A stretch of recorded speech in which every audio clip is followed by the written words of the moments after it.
J'espère que vous avez bien dansé et que vous êtes prête à écouter mon histoire. Alors, désolée si je fais des... C'est ma première fois d'ailleurs, si je fais des petits bugs et tout. Je suis stressée parce que j'ai mis longtemps à réaliser cette vidéo. Ça m'a pris beaucoup de temps, presque 1 an d'ailleurs. Mais à chaque fois j'en parle, je pleure, donc je m'excuse si je me mets à pleurer, pardonnez-moi. Je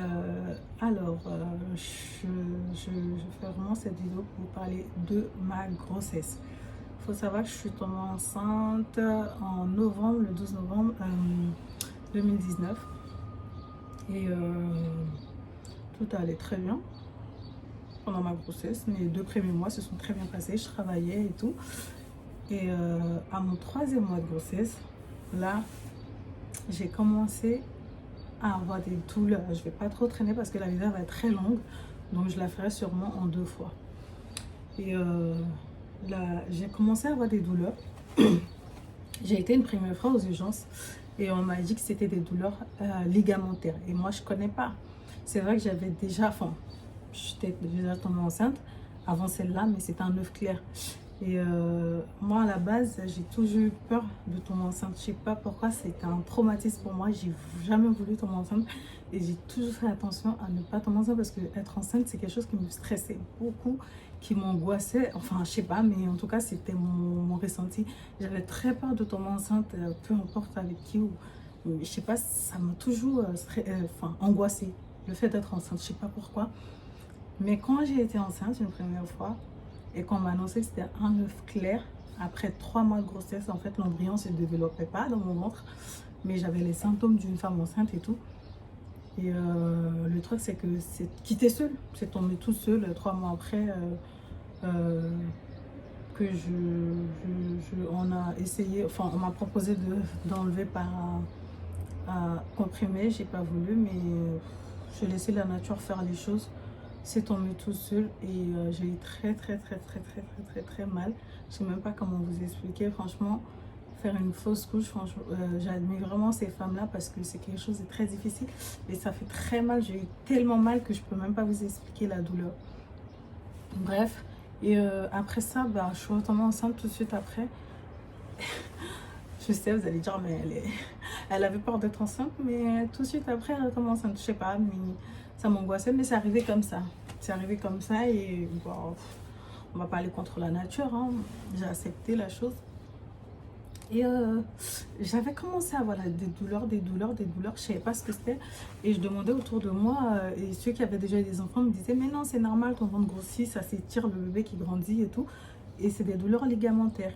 Sauf que moi, j'avais tellement mal que pour moi, c'était pas possible que des ligaments fassent aussi mal. C'est limite comme ma fausse couche que je faisais, quoi, que j'ai fait la première fois.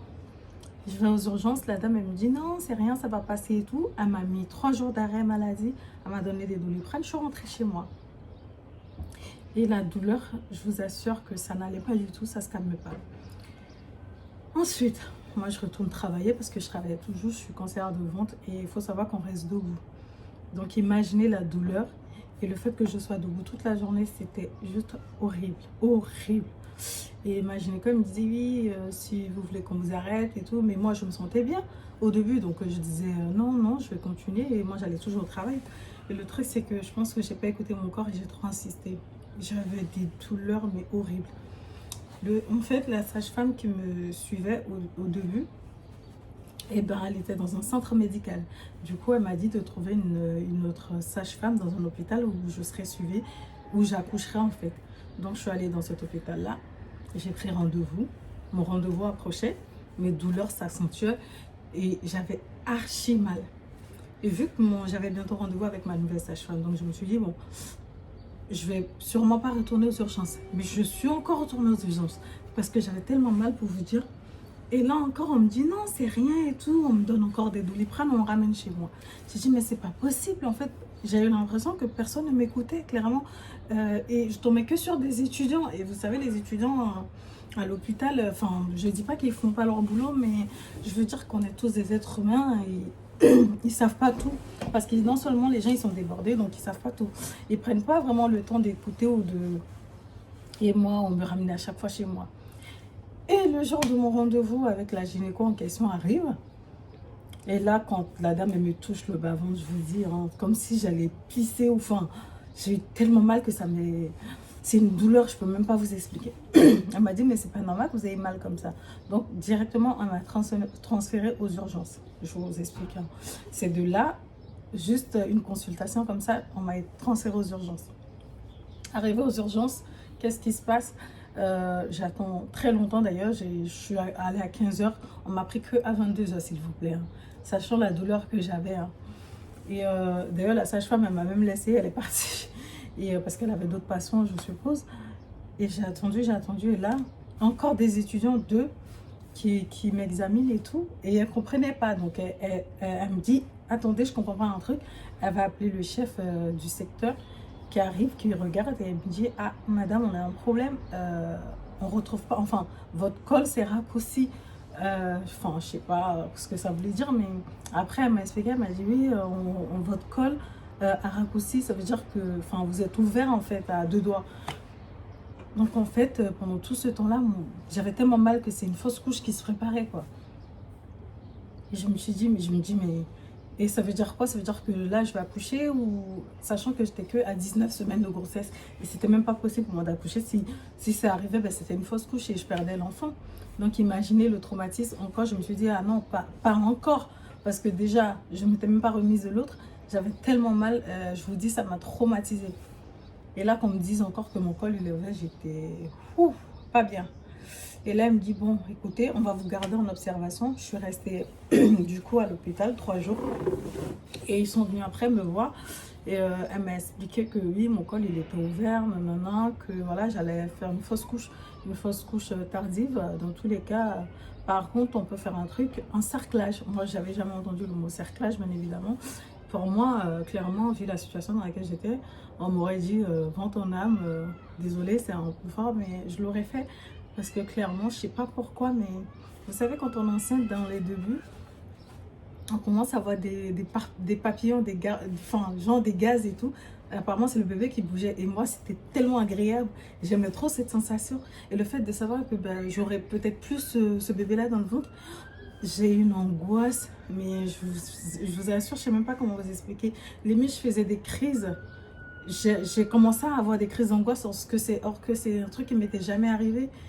Et je pleurais, bref, je pleurais parce que à chaque fois que j'en parle, je pleure. Ça a été très difficile. Et là, la dame elle me parle du cerclage et tout. Elle me dit, faut savoir que ça peut marcher comme ça peut. Enfin, elle m'a pas dit, elle m'a dit, on peut le faire, mais vous allez peut-être accoucher plus tôt. Mais au moins, votre col sera resserré et ça vous éviterait de perdre le bébé. Je dis, ok. Mais on ne m'a pas expliqué que ça pouvait avoir des risques sur le coup et tout. Du coup, on me prépare, on m'envoie à l'intervention pour faire le cerclage. Et là, qu'est-ce qui se passe pendant le cerclage? J'avais au moins 12 personnes autour de moi, s'il vous plaît. Les gens m'écartaient en l'air, je vous dis même pas, bon, c'était pas ça le problème. Moi, je voulais juste qu'on sauve mon bébé et c'était tout ce que je voulais. Et là, ils n'arrivaient pas, donc le grand chef du secteur, le grand gynéco du secteur arrive et lui, il dit, faites voir et tout. À peine il m'a touché l'utérus que j'ai senti quelque chose sorti, genre du pipi ou... Après, le monsieur me dit, ah madame, on a une mauvaise nouvelle. J'ai commencé à pleurer, déjà que je pleurais. Et là, j'ai fondu en larmes. Et il me dit, vous avez rompu la poche des os. Je suis désolée. Et c'est tout, hein. Vraiment, mot pour mot, c'est tout ce qui a été dit. Après, ils sont tous partis. Les aides-soignantes qui étaient là m'ont envoyé en salle de réveil parce qu'on m'avait anesthésiée. Je suis restée toute la journée en salle de réveil. Après, on m'a remonté dans ma chambre. J'ai vu personne jusqu'à là. C'est que le lendemain qu'une infirmière et le chef du secteur sont venus m'expliquer et tout. Écoutez, voilà, ça y est, vous avez rompu la poche des os et vous êtes que à 19 semaines de grossesse. Sans vous mentir, on peut pas faire grand chose, quoi. Là, vous allez faire sûrement une fausse couche ou soit on interrompt la grossesse. j'ai commencé. Bon, j'ai pas commencé parce que déjà je pleurais depuis le début, j'ai pleuré. Donc là, c'était, comment vous dire, j'ai froid dans le dos, j'étais pas bien. J'étais pas bien. Il m'a dit ça comme ça. On a rompu la pause de joie a été rompue parce qu'il faut savoir que votre col était déjà ouvert et c'était juste là, à peine on a touché, ça a rompu quoi. Donc voilà. Vous voulez faire quoi? On vous fait avorter? Ou j'ai dit quoi? Je me suis dit ah non, il est hors de question que j'avorte. Je vais pas avorter. Si ça doit partir, ça partira seul. Mais il est hors de question que j'avorte parce que je sais pas pourquoi, mais quelque chose me disait tiens bon. Clairement, quelque chose me disait tiens bon. Je sais pas, je saurais pas vous expliquer. Quelque chose me disait écoute, même si les médecins disent que c'est fini, il n'y a plus rien à faire, garde espoir en fait, garde espoir. Il y a toujours la vie de cet enfant tient qu'à toi. C'est ce que je me suis dit, la vie de cet enfant tient qu'à moi. Et même si on me dit qu'il n'y a plus rien à faire, moi, j'ai espoir qu'il y a quelque chose encore à faire. Et là, je dis non, je n'avorterai pas. Donc, ils m'ont laissé. Et après, ils m'ont dit, on vous laisse réfléchir et tout. Et ils sont partis. Et sauf qu'après, moi, j'ai eu des contractions. Je vous dis, les jours qui ont suivi, les contractions que j'ai eues, je me suis dit, bon, c'est vrai que j'avais espoir, mais là, je pense que c'est fini, il n'y a plus rien à faire. Je vais faire une fausse couche parce que j'avais les mêmes douleurs que la première grossesse. Et on me descend en salle d'accouchement. Ils appellent l'anesthésiste, pardon, pour venir me faire une péridurale ou je sais pas quoi là, pour que voilà, pour évacuer, pour m'enlever la grossesse. Sauf que moi j'ai refusé. Ils ont voulu me faire signer les papiers. J'ai dit non, je ne signerai pas. Que moi je veux pas qu'on me retire cet enfant en fait. Il est hors de question. Et ben du coup, ils m'ont laissé avec ma douleur, ils m'ont donné du spasson, je sais pas quoi, ils sont partis, ils m'ont renvoyé dans ma chambre. Je suis restée 2 semaines en observation. À l'hôpital, j'avais toujours pas fait de fausse couche, s'il vous plaît. Là, je me disais, de 19 semaines, on est passé à 20 semaines. J'étais contente. 20 semaines, 21 semaines, à 21 semaines. Et là, il vient, le chef, il vient, il me dit, oui, vous savez, là... vu que mon col était ouvert, je vous assure, je portais toujours des couches. Tous les jours, j'avais des couches. Parce que le liquide, il coulait comme si je faisais pipi, mais sans contrôler. Je mettais des serviettes, je changeais au moins 20 fois par jour la serviette pour vous dire à quel point c'était horrible. Le bébé, bon, bien évidemment, je ne sentais pas bouger, je ne sentais même plus les papillons que j'avais au début. Et il me dit, écoutez, là, on a un truc à vous proposer, c'est soit vous restez à l'hôpital, soit vous êtes alité chez vous à domicile. Et dans tous les cas, il y a un risque. Dans tous les cas, il y a un risque. Vu que votre col il est ouvert, si vous attrapez une infection, ça peut être dangereux pour vous et pour le bébé. Du coup, il faut choisir. Donc, je lui dis, bon, écoute, à l'hôpital, je suis fatiguée, je suis couchée dans le même lit aussi petit. Chez moi, j'ai un grand lit et je pourrais faire plein de choses chez moi. Et en plus, chez moi, je maîtrise la propriété. Alors qu'à l'hôpital, il faut savoir qu'il y a plein de batteries du coup qui traînent. Donc, j'ai plus de chances de choper un truc à l'hôpital que chez moi à la maison. Du coup, je demande à rentrer chez moi et ils m'ont alité. Et j'avais 4 fois par jour des sages-femmes qui passaient et une fois par semaine, je partais, on m'avait transféré dans un nouvel hôpital parce qu'eux, ils ne s'occupaient pas des grands prémas. Et c'était comme ça, mon premier rendez-vous dans le premier hôpital, on m'a transféré. Ça a été horrible, catastrophique. J'arrive, il y avait une psy, il y avait des infirmières et il y avait un chef de secteur qui sont venus me voir, qui m'ont... D'abord, on m'a fait une exploration et tout pour voir le niveau de liquide, pour voir le poids du bébé. Et on disait que le bébé, il était trop petit, il était que à 200 grammes. Je rentrais dans mon 4e mois de grossesse, le bébé, il était à 200 et quelques grammes.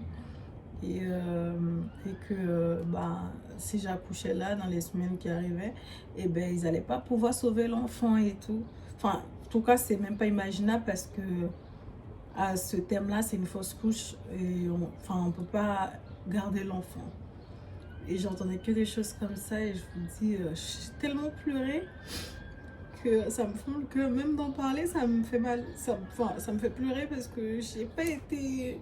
Il n'y a eu personne pour me... Je sais pas comment expliquer. Pour m'expliquer les choses. Et je me suis retrouvée face à moi-même. J'ai pas ma mère ici. Enfin, j'ai personne. C'était tellement dur d'entendre des choses comme ça à chaque fois. Or que j'étais la seule qui croyait en fait que ce bébé il allait naître. Et tout le monde me disait non, c'est fini, vous allez faire une fausse couche. À chaque fois j'entendais ça. Et que ce bébé là, même moi gynéco, je suis allée faire l'écho de deuxième trimestre et il me disait, parce que la première fois bah, c'est avec lui, c'est lui, tout s'était bien passé. Il savait pas que j'avais rompu. Et la deuxième fois, c'est là que, enfin, quand je suis partie, j'avais rompu la poche des os. Il m'a dit, mais il y a un truc qui va pas et tout. J'ai dit, oui, effectivement, j'ai rompu la poche des os et que, ils ont essayé, enfin, j'avais mon col ouvert, ils ont essayé de faire un cercle, ils ont percé la poche des os. Il m'a dit, ah bah, écoutez, moi, je pense pas que cette grossesse-là, vous irez jusqu'au bout. Vous allez la mener à terme. C'est pas possible parce que là, vous n'avez plus de liquide à l'enfant. L'enfant, il est en détresse. Ses membres, il ne peut plus bouger. Ses membres vont être repliés sur lui. Et si, au pire des cas, vous accouchez, je pense que l'enfant sera handicapé. Et en tout cas, même pour vous, ça peut être dangereux. Vous êtes encore jeune et pensez peut-être à avorter et la prochaine fois, ça sera le bon. En fait, quand j'entendais ça à chaque fois, je me disais, mais ils se foutent de moi ou quoi? Mais personne n'entend ce que personne ne voit ma souffrance. Et j'aurais tellement aimé parler à quelqu'un que j'ai, limite qu'on me donne une scie ou qu'on... Parce que, croyez-moi, en fait, j'étais perdue, je ne savais plus quoi penser, quoi faire. Je tombe enceinte pour la première fois où je veux garder le bébé et il m'arrive toutes ces choses. Je me dis mais pourquoi à moi? Et personne ne comprend en fait. Et mon entourage en fait, bon, faut dire que je parlais plus à personne. J'ai la femme de l'amie du père de bébé qui venait me voir beaucoup à l'hôpital, Marie. Si tu passes par là, coucou. J'ai mes collègues qui sont venus. J'ai ma soeur aussi qui est venue, Nadège. Mais bon, enfin, vous voyez, c'est tellement pas bien que je me suis renfermée et je voulais même plus parler à quelqu'un. Je voulais pas que les gens me voient parce que j'étais devenue une autre personne. La tristesse même se voyait sur moi. La tristesse se voyait sur moi. J'ai le liquide qui coulait, tout m'énervait. J'étais fatiguée, je savais plus quoi faire. Même si je parlais même plus au téléphone, j'appelais plus personne, je parlais plus à personne. Et à chaque fois, les sages-femmes venaient. En fait, j'attendais toujours qu'elles arrivent pour écouter le cœur du bébé parce que je ne sentais pas bouger. Donc tous les jours je priais Dieu pour que les dames là elles viennent pour que j'écoute. On pouvait pas me faire de monitoring donc parce que c'était trop tôt. On n'écoutait que le cœur du bébé et ça me rassurait tellement. Mais à chaque fois qu'elle partait c'était une angoisse, je vous dis même pas. Et je pleurais, je faisais que pleurer. Limite, je mangeais plus, je mangeais que des fraises et des pamplemousses. En fait, j'avais toujours envie d'un truc aigre dans la bouche, un truc un peu acide. Et je mangeais que des fraises et du pamplemousse. Et en fait, je savais pas que le liquide amniotique, c'est le bébé qui le fabriquait, que c'était le pipi du bébé.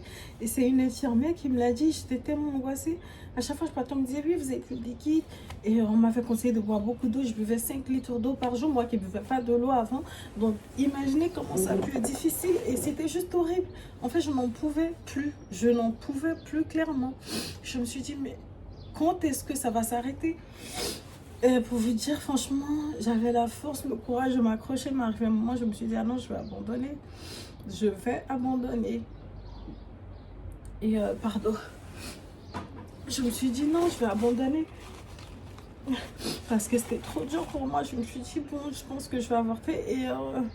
Et le père de l'enfant, et ben, on est parti une fois à un rendez-vous. Et quand ils ont dit, oui, l'enfant risque d'être handicapé et tout ça, déjà que on se disputait beaucoup parce que on n'avait pas les mêmes visions des choses. Pour lui, je me faisais souffrir pour rien. Je suis jeune, j'aurai d'autres enfants. Pourquoi je veux absolument celui-là? Mais personne ne peut comprendre. Et je me dis, mais on dirait que je suis dans un autre monde en fait. Est-ce que quelqu'un peut comprendre ce que c'est de... C'est quand même bizarre qu'on s'accroche comme ça à un truc qu'on voit même pas qui est dans nos ventres. On le voit pas, mais on est tellement accrochés. Seuls les mères peuvent comprendre. Seuls ceux qui ont eu des enfants peuvent comprendre. Mais on ne faut pas expliquer. Et quand même, on m'a donné une psy qui m'a dit, oui, vous savez, vous êtes jeune, pourquoi vous voulez absolument cet enfant? J'ai dit, mais toi, tu es une psy, tu me... Enfin, je sais pas, mais je dis, mais écoutez, c'est pas que je veux absolument cet enfant, c'est juste que je veux pas le tuer, il a rien demandé. Maintenant, si, s'il doit partir, ben, telle est la volonté de Dieu, je laisserai partir. Mais moi-même, je prendrai pas cette décision-là, en fait, de lui ôter la vie. Quelque chose que j'ai senti bouger dans mon ventre, j'entends son cœur tous les jours. Et vous me dites que non, vu que vous avez rempli la poche des os, il faut avorter. Tant qu'il ne sort pas de lui-même, moi, je ne ferai rien. Et c'était ça mon combat, en fait, au quotidien. Je me disais, non, il est hors de question que j'avorte. J'aimais trop cet enfant sans même le connaître. Je ne sais même pas pourquoi, mais en tout cas, quelque chose nous reliait tellement que c'était fort. Personne ne pouvait comprendre. Et même le père, on est parti en consultation un jour et quand ils ont dit oui, écoutez, vous avez plus de liquide et que l'enfant là, ses membres commencent à se replier, qu'il n'arrive plus à bouger, effectivement. Et ben là, il m'a dit, écoute, je pense qu'il serait temps qu'on ait une conversation. Je sais que tu veux absolument cet enfant-là, mais je pense qu'il faut écouter les médecins, il faut avorter parce que moi, j'ai pas envie de m'occuper d'un enfant handicapé. Et quand tu m'as dit ça, mon monde s'est écroulé. Je me suis dit, mais jusqu'à là, c'est la seule personne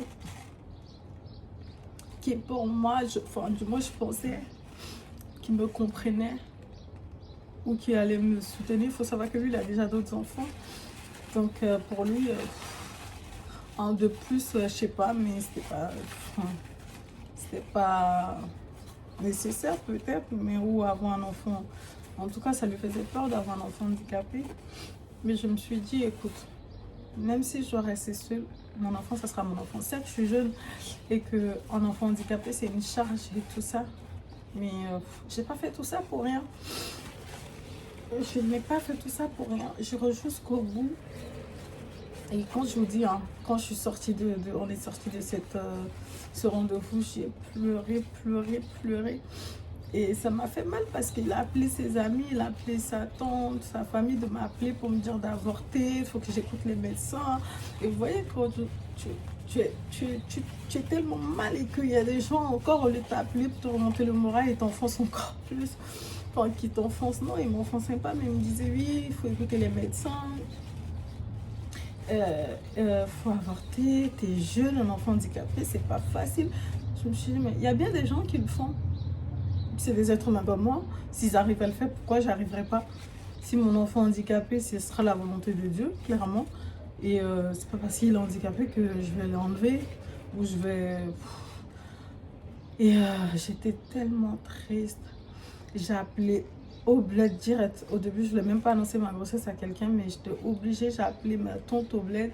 Elle m'a envoyé des médicaments. Enfin, nous les Africains, vous savez, des médicaments africains et tout. Et la grand-mère de l'enfant, bah, la maman de mon copain, bah, elle m'envoyait de l'eau bénite, enfin de l'eau de l'église bénite. Et tellement que, en fait, c'était pas bien. Il fallait que je m'accroche à quelque chose. Je savais pas quoi. Enfin, fallait que je m'accroche à quelque chose en me disant que cette chose va sauver mon enfant et moi. Enfin, du coup, elle m'envoyait des packs d'eau bénite. Je les terminais, mais en 2, 3, 4 mouvements. Je peux même pas vous dire. Je buvais un pack d'eau en une journée. C'est un truc de fou. J'en rigole, mais si vous savez comment je pleurais. Et les médicaments... Je mettrai une photo des médicaments, vous allez voir. Je me dosais de ça, je prenais tous les médicaments qu'on m'envoyait. Je buvais, je mettais sur mon ventre, j'avais une corde au rein. Tout ça, on me disait que ça va maintenir le bébé. Fallait absolument que je croie en quelque chose. Que je me dise, écoute, cette chose-là, ça va maintenir le bébé. Tu ne vas pas le perdre, ce bébé. Et c'était comme ça tous les jours, chaque semaine de gagner. Chaque jour de passer, c'était un jour de gagner pour moi. Ça n'a pas été facile, ça a été très difficile. J'ai tellement pleuré, je pense que j'ai jamais autant pleuré. Et je parlais tout le temps à ce bébé-là. Tous les jours, je lui parlais. Tous les jours, je parlais à mon bébé. Et moi qui ne vais pas tout le temps à l'église, enfin, avant j'allais, mais il faut dire qu'à un moment dans ma vie, j'ai abandonné le chemin de l'église. Mais pendant ces moments-là, je quittais jamais mon chapelet. Je récitais la Vierge Marie, je ne sais pas combien de fois. Il fallait bien que je m'accroche à quelque chose. Que ce soit aux médicaments africains, à l'église, je m'accrochais à quelque chose, je voulais absolument croire en quelque chose et dire que cette chose sauvera mon enfant. Franchement, on m'aurait même dit devant mon âme au diable, je pense que, enfin pas au diable, mais de me sacrifier, je l'aurais fait. Et c'était trop compliqué, c'était trop dur à vivre. Et chaque rendez-vous, on me disait oui, le bébé grandit, enfin prend pas de poids, il est trop petit. Et moi, à chaque fois, je sortais de là, abattue. J'avais la migraine, j'étais pas bien. J'étais juste horrible comme femme enceinte, sincèrement. En même temps, vu ce que je traversais, je pense que je le souhaite à personne. Parce qu'une grossesse, c'est censé être quelque chose de joyeux, c'est censé être quelque chose de... un bonheur, mais inexplicable. Et moi, c'était juste une souffrance physiquement, moralement. Et je sais pas comment vous expliquer, ça a été trop dur. Je me suis sentie mais seule comme jamais. C'est très compliqué, c'est très difficile, ça a été, en tout cas ça a été un traumatisme. Je sais même pas, je me dis, puisque j'ai vécu là, je pense plus avoir d'enfant d'ailleurs. Mais bon, bref, ça c'est un autre débat. Ça a été très compliqué. À chaque fois que je sortais des rendez-vous, j'ai l'impression qu'on m'avait pointé une épine dans le cœur, tellement que c'était dur à supporter. Et peu importe ce qu'ils me disaient, je faisais toujours pas de fausse couche d'ailleurs. On va savoir pourquoi. Comme quoi les médecins et l'être humain n'ont pas toujours raison, croyez-moi. Et chaque jour, c'était un jour de gagner d'ailleurs. Chaque jour passé était un jour de gagner. Et chaque jour qui passait, je me disais, ah, pas de fausse couche. Vu que je perdais beaucoup le liquide et je buvais beaucoup d'eau pour que le bébé il puisse se récréer du liquide amniotique, vu qu'apparemment c'est son pipi. Donc je buvais beaucoup d'eau. Je peux vous dire que j'étais blasée, c'est le mot. J'étais carrément blasée au bout de ma vie. De 20 semaines, on est passé à 21 semaines. De 21 semaines, on est passé à 22 semaines. 22 semaines, on est passé à 23 semaines. Toujours rien. Pas d'infection, rien. Et on venait me faire des prises de sang à domicile, on vérifiait et tout. Et là, on m'appelle un jour, on me dit urgent, rendez-vous à l'hôpital, vous avez chopé une infection. Je dis quoi? Et là, je me suis dit, oh là là là là là, il veut absolument que j'avorte de cet enfant en fait. Parce qu'apparemment, c'était dangereux pour moi et pour l'enfant, vu que mon col il était ouvert depuis 19 semaines de grossesse et que je perdais le liquide. C'est là, on va à l'hôpital et tout, ils me font encore des prises de sang, tout. Oh là là. Et au final, ils se sont trompés. Du coup, je suis rentrée chez moi. C'était à 22 semaines. Et après 23 semaines passées, en fait, je comptais les jours, je comptais les semaines. Je me disais, oula, on a fini 23 semaines. Parce qu'on m'avait dit, il faut savoir qu'en France, ils prennent en charge les bébés de 24 semaines, 25 semaines. Après, on peut prendre plus tôt. Bon, si l'enfant vit, tant mieux, mais sinon, tant pis, quoi. Mais ils m'ont fait signer un papier pour me dire que si j'accouchais à moins de 25 semaines, ils allaient rien faire pour réanimer l'enfant et tout ça, il faut que je le sache. Et j'étais tellement triste, je me suis dit, ils m'ont dit, vous ne le faites pas. Je dis, et vu que les semaines avançaient, que j'avais toujours pas fait de fausse couche, du coup, à 23 semaines, ils m'ont encore paralysé ça. Ils m'ont dit, bon, là, le bébé avait pris 500 grammes. Et du coup, ils m'ont dit, bon, on peut, là, vu que le bébé prend du poids et tout, on va vous faire un vaccin. On m'a fait 2 vaccins pour les poumons de l'enfant, au cas où j'accouche, que voilà, ils vont le réanimer. Je suis ok. On m'a fait 2 vaccins. On m'a fait les 2 vaccins le 23, quand j'étais dans mon 23e semaine. Ça veut dire à 4 mois et demi de grossesse. Voilà. Et à 25 semaines, 24 semaines sont passées. On rentre dans le 25 semaines. Et là, un jour, je suis assise à 25 semaines. Un jour, 2 jours, 3 jours, 3e jour. Un jeudi, j'étais là chez moi. J'avais rendez-vous le vendredi d'ailleurs pour faire une exploration. Je sais pas, c'est ce qu'on dit. Hein. Et là, mes collègues du travail, Nasra et Laura, coucou les filles si vous passez par là. Et elles sont venues me voir, on a rigolé, j'avais mal. Je me suis dit, bon, c'est peut-être parce que je rigole trop, commère que je suis moi. Je rigole trop et on rigolait. Elle disait, ah, ton bébé a déjà une commère, elle bouge déjà, elle se fait la misère quand tu rigoles. On en rigolait, on m'envoyait un McDo, c'était d'ailleurs mon repas de la journée. J'ai bien mangé, si je savais ce qui m'attendait, s'il vous plaît, je ne savais pas du tout. Et elles sont parties à 21h de chez moi. Et je me dis, mais j'ai commencé à avoir une douleur, mais horrible. Quand je vous dis horrible, elle était juste horrible cette douleur. Hein. Je ne pourrais même pas l'expliquer. En fait, c'était des contrats. Et là, j'avais envie de faire pipi, j'avais envie de faire caca. Et à chaque fois que je partais, il n'y a rien qui sortait. Et le liquide qui coulait, je me dis, oh là là. Il faut savoir que j'étais toujours couchée dans mon canapé, les gens ont l'air comme ça. Mais ça n'empêchait pas le liquide de couler. Hein. Et j'avais mal partout. Et là, j'ai commencé à avoir très mal. Du coup, j'appelle les femmes qui passaient à domicile, les aides-soignantes et tout. Et ben, elle m'avait laissé leur numéro. En cas d'urgence, à n'importe quelle heure, je pouvais appeler. Donc là, j'appelle, on m'envoie un taxi urgent, on m'envoie à l'hôpital. Arrivé à l'hôpital, j'étais tellement pas bien. J'ai dit à la dame, écoutez, je veux faire pipi. Parce qu'ils avaient déjà mon dossier, j'étais déjà suivie. Et vu qu'ils savent que j'avais déjà rempli la poche des os, donc elle m'envoie aux toilettes et tout. Et là, je tombe dans les toilettes. J'avais tellement mal. Mon copain m'avait accompagné. Là, ils m'ont mis direct en chambre d'accouchement et tout. C'était la douleur. Je commençais à saigner. Et là, on me fait la péridurale parce que j'avais tellement mal, j'ai même pas réfléchi. Je suis dit, je veux la péridurale parce que là, croyez-moi, la douleur. Ah non, je pouvais pas. Autant je luttais il y a des semaines pour que l'enfant vive. Mais je pense que elle comme moi, on était fatigués. On était toutes les deux. C'était une petite fille et on était toutes les deux à bout. On était fatigués. C'était long, c'était dur. Et moi qui étais tellement triste à chaque fois, je pense que l'enfant même ressentait. Donc elle a dit, écoute, c'est bon, je vais te soulager.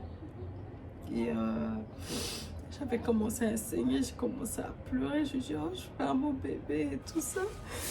Et c'était très compliqué. Je me suis dit que je perdais mon bébé. Ils sont venus, ils m'ont expliqué, ils m'ont dit oui, si vous accouchez et tout, on va le mettre dans un sac plastique parce que là c'était que 25 semaines. C'était 25 semaines, c'est quoi? Si vous voulez, j'avais terminé mon 4e mois de grossesse, je rentrais dans le 5e mois. J'étais dans le début de mon 5e mois de grossesse. Mais j'étais pas encore arrivée à la date même de conception. En fait, normalement le 12 mai, ça aurait fait 6 mois. Mais là, on venait juste... non, oui, c'est ça, le 12 mai, ça aurait fait 6 mois, mais là, on n'était que le 3 mai. Donc, j'étais encore dans mon 5e semaine et demie. Et là, on n'était que le 3 mai. Et j'ai commencé à saigner et tout. Donc, tout le monde qui court auprès de moi, je me suis dit, oh, c'est fini, je fais une fausse couche, on m'a installé, péridurale et tout ça. On m'a mis le monitoring parce que c'était la première fois qu'on me faisait le monitoring. D'ailleurs, parce que avant c'était trop tôt. Et là, on me dit, oh, mais le bébé il va bien et tout. Elle supporte pour l'instant les contractions. J'ai dit, ok.